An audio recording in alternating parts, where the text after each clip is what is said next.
Ito ang inyong lingkod, Sarah Lamay. So, tayo ay magdidigpit ng mga gamit dahil tayo ay lalayas. Ayan.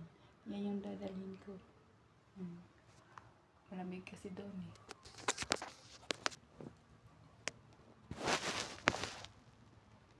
Bago tayo alis, ayusin na natin ang gamit natin. Baka lumipat to eh. Umuwi kusa sa Pilipinas. Paghahanap ako naman dito sa Pilipinas kung nasaan na mga gamit ko pag iniwan ako.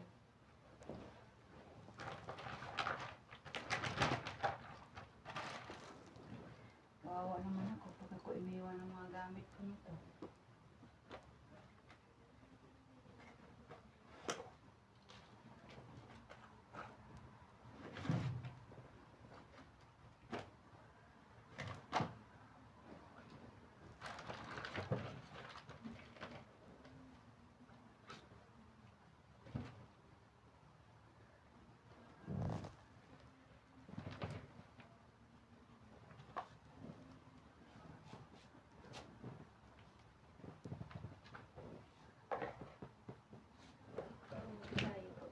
Iniwan sa gamit natin.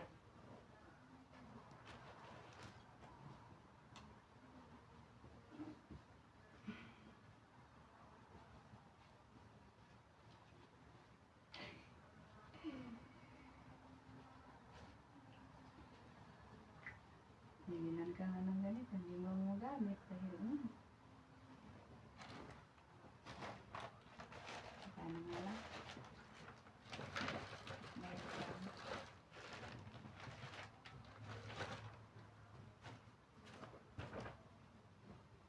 Nasa Pinas na. Pati ano, kulalaknit. Ayan.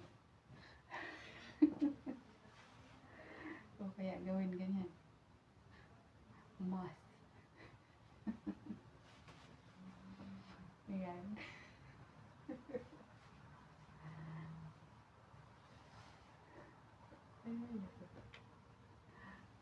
Ang panty, malalaglag na.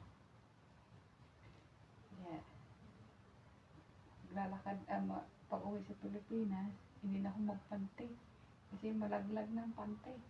Pagdating sa airport, malaglag, nakakahiya. Huwag na magpanty para walang malaglag.